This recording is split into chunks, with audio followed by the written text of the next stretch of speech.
All right, let's jump right into it. In this explainer, we're going to break down one of the most fundamental, most crucial components of Cisco's application-centric infrastructure. We're talking about the Endpoint Group, or as you'll pretty much always hear it called, the EPG. So, here's our game plan. We'll kick things off with what an EPG actually is. Then we'll get into the all-important communication rules, how we map these logical groups to our actual servers, and we'll even walk through a classic 3-tier app example. To wrap it all up, we'll dive right into the APIC itself to see exactly how it's configured. Okay, first things first, what exactly is an endpoint group? And maybe more importantly, where does it fit into the grand scheme of the whole ACI object model? You know, at its heart, an EPG is really just a bucket. It's a logical container where you put all your similar endpoints. So think of it like this. All your web servers go into one bucket, all your database servers go into another. Why? Because they all need the same security rules, the same policy applied to them. It's as simple as that, a group of things that share a common security purpose.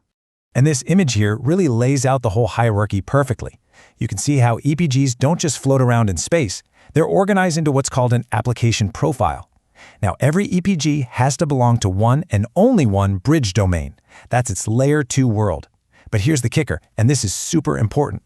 A single bridge domain can have lots of different EPGs living inside of it. So this is where you really have to shift your thinking from the old way of doing things.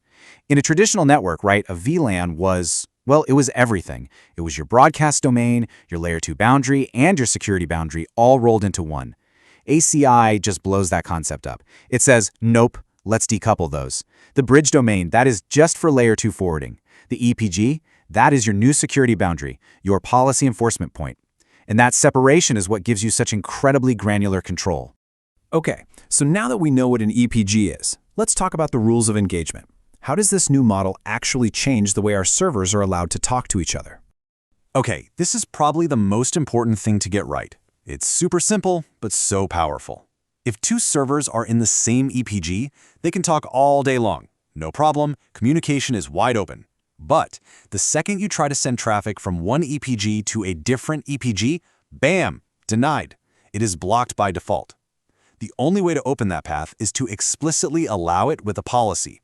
And in ACI, that policy is called a contract. And that right there, folks, is the heart and soul of ACI's Zero Trust security model. It's like having a bouncer at the door of every single group. It trusts no one by default. This gives you micro-segmentation that, let's be honest, you just couldn't dream of with a simple VLAN. You have to explicitly greenlight every single conversation that happens between these groups. Okay, so you might be thinking, this is great, I've got these logical buckets, these EPGs, but how in the world does the fabric know which of my physical servers or which VM is supposed to go into which bucket? Well, the ACI fabric is pretty smart about this. It learns on the fly. The moment a packet from one of your servers enters the fabric, hits that first leaf switch, ACI immediately snoops that traffic. It grabs the MAC address, the IP address, and it says, aha, I see you. You're on this specific port, and based on my policy, you belong to this EPG. It builds that mapping table dynamically. And this diagram really shows that whole process in motion. Over on the left, that's your brain, the APIC. That's where you build your logical world. You say, okay, anything on VLAN 10 belongs to EPG 1. Then the APIC acts like the central command and pushes that configuration, that intent, down to the actual hardware, the leaf switch on the right. The leaf then translates that logical rule into its physical forwarding tables. So we basically have two main ways to make this connection happen. The first is static path binding. This is your go-to for bare metal servers, physical firewalls, things like that. You literally go in and say, this port on this switch using this VLAN belongs to this EPG. You're manually pinning it. The other option, dynamic path binding, is way more automated. This is when you integrate ACI with something like vCenter. The APIC and vCenter talk to each other, so when a new VM spins up, it's automatically placed in the right EPG. It's pretty slick. All right, enough theory, let's make this real. How would we use EPGs to model a super common setup, like a standard 3-tier web application? So here's the classic picture, right? You've got your web tier, your app tier, and your database tier. In ACI, this is a perfect fit. We'll create a web EPG for our web servers, an app EPG for the middle tier logic, and a DB EPG for our precious data. In this example, each of these EPGs is going to hold one of our bare metal servers. Now, to plug these physical servers into our new logical world, we just set up 3 separate static path bindings. It's like drawing lines on a map. We tell the fabric, hey, see that traffic coming in on leaf 101 port 1/10 with VLAN A? That's a web server. Put it in the WEB_EPG. And we do the exact same thing for the app and database servers on their respective switches and VLANs. Now check this out, because this is a really important detail. Notice how the web_EPG and the app_EPG are both sitting in the same bridge domain, the pre-sales BD. They share a layer 2 domain. But the DB_EPG, it's off in its own little world, the DB_BD. This gives us yet another layer of separation, not just security policy, but network segmentation too. And this is where the magic really happens, the contracts. They enforce the application's security posture. We create a contract that says the web tier is allowed to talk to the app tier. We create another one that says the app tier is allowed to talk to the database tier. But what don't we do? We don't create a contract between the web and database tiers. And because of ACI's zero trust model, that means that communication path is completely 100% blocked, as it should be. Okay, so we've seen the logic. Now let's get our hands dirty. Well, virtually anyway. Let's jump into the Apex GUI and see exactly how you'd click through and build an EPG with a static path binding. The whole process is actually pretty straightforward. It's kind of like a 2-step dance. First, you make an application profile. Seriously, just think of this as a folder, a container to keep everything for one application nice and tidy. Then, once you have your folder, you start creating your EPGs right inside of it. Okay, so when you start the EPG creation wizard, this is the first screen you'll see. It's all about identity. You'll give your EPG a name, of course. Then you've got to associate it with a bridge domain. That's how it knows where to do its layer 2 forwarding.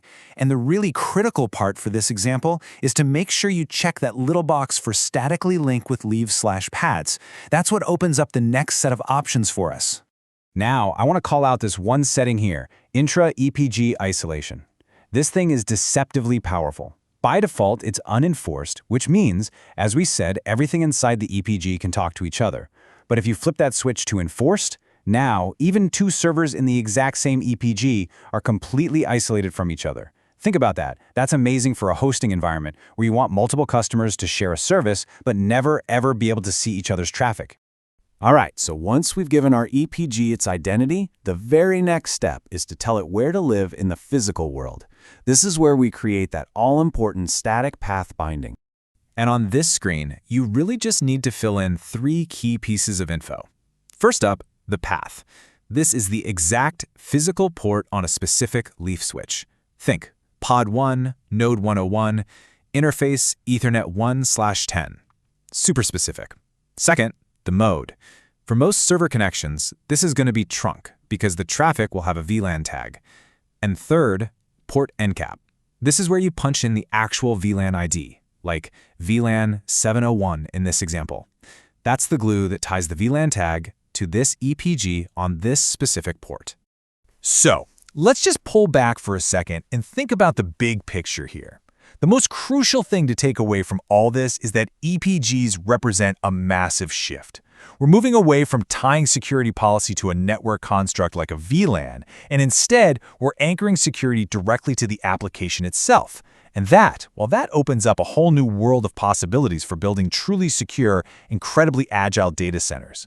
So the question I want to leave you with isn't just, how do I click the buttons to create an EPG? It's, now that I understand this, how does it completely change the way I should think about architecting application security from day one?